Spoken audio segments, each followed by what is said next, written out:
Анда кеп менин педагогикалык ишмердүүлүгүм жөнүндө болсун. Алгач эмгек жолумду Бишкек шаарындагы номер 80 мектептен баштагам. Азыркы учурда Ак Дала районуна караштуу Кайыңды булак айылындагы Бакый Мусиралиева атындагы орто мектебинде башталгыч класстарынын мугалими болуп эмгектенип жатам. Бүгүнкү күндө өнүккөн өлкөлөр ар тараптуу инсанды тарбиялоо үчүн колунан келген бардык күч-аракеттерин жумшашууда. Анткени өлкөнүн өнүгүшү сапаттуу адистерден көз каранды. Ал эми сапаттуу адистерди даярдоо мугалимдин ишмердүүлүгүнө байланыштуу. Андыктан мугалимдик кесип тынымсыз эмгекти, изденүүнү жана жоопкерчиликти шарт кылган кызмат.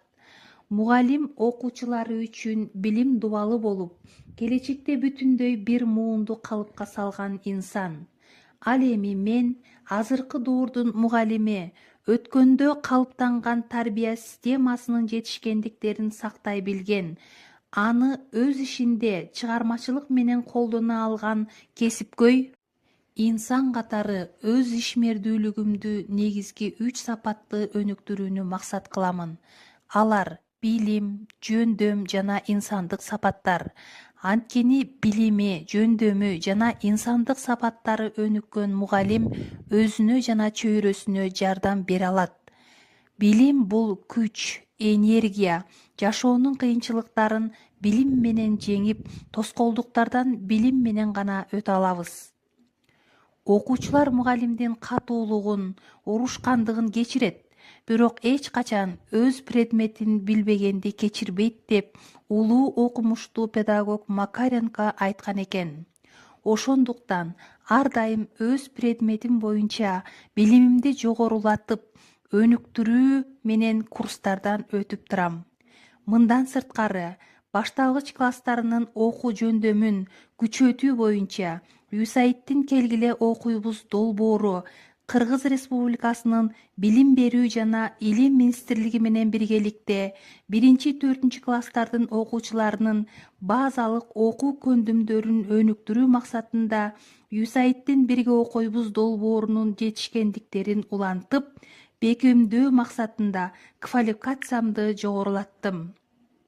Андан кийин окуу керемет долбооруна катышып, окуучулар менен иштешүүнүн жаңы ыкмаларын үйрөнүп жатам. Окуу керемет буга чейинки ишке ашырылган сапаттуу билим, бирге окуйбуз, келгиле окуйбуз жана билим берүү үчүн азыктануу жана балдар тамак аш азыктары долбоорлорунан кийин ишке ашырылууда. Мен балдарды окутууда эң алгач алардын сабаттуу болуусуна көңүл бурам.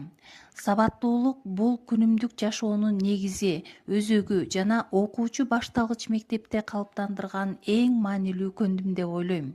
Сабаттуулук бардык мектеп предметтерин тил, математика, мекен таануу, көркөм өнөр, музыка жана башкаларды окуп үйрөнүү үчүн жана кийинки деңгээлде окутууда ийгиликке жетишүү үчүн чечүүчү мааниге ээ. Окуу керемет долбоору окутуунун сапатын жогорулатууга, окуучулардын мүмкүнчүлүктөрүн кеңейтүүгө, аларды окуу процессине тартууга багытталган. Андан кийин методика боюнча билимим. Метод бул ыкма, башкача айтканда, аныкталган максатка жетүү үчүн мугалим менен окуучунун биргелешкен иш-аракети, окутуунун бир канча ыкмаларын өздөштүрүү менен окуучуларга аңгеме сабак, аралаш сабак, оюн сабак, жомок сабак, таймаш сабактарды максаттуу өтүп келем. Ошондой эле өзүмдүн педагогикалык ишмердүүлүгүмдө көбүнчө интерактивдүү окутуу ыкмаларды колдонгонго аракет жасайм. Анткени бул окутуунун ыкмасы менен мугалим менен окуучунун, окуучу менен окуучунун ортосунда байланыш болуп, билимдин натыйжалуу болушуна шарт түзөт деп айта алам. Ошол эле учурда окуучу куш сыяктуу. Ата-эне анын бир канаты болсо, мугалим анын экинчи канаты болуп эсептелет. Андыктан ата-энелер менен байланышты бекемдөө максатында окуучулар ата-энелер менен биргеликте ар кандай конкурс, таймаш сабактарды өткөрүп турам. Мунун натыйжасында мугалим, окуучу, ата-эненин ортосундагы байланыш бекемдейт деп ойлойм. Андан кийинки менин педагогикалык ишмердүүлүгүмдөгү сапат бул жөнөкөйлүк жана жөндөмдүүлүк. Жөндөм бул жеке адамдын артыкчылыгы же мүмкүнчүлүктөрү деп айта алам. Ал эми мугалимдин жөндөмдүүлүгү дегеним бул өз билимин, тажрыйбасын, мүмкүнчүлүктөрүн ырааттуу түрдө колдоно алуусу. Ошондой эле мугалимдин жөндөмдүүлүгүндө анын сүйлөө маданияты, жүрүм-туруму, өзүн алып жүрүүсү, чечкиндүүлүгү жана сүйлөөсү дагы өтө маанилүү. Анткени эгер мугалим канчалык билимдүү болсо да,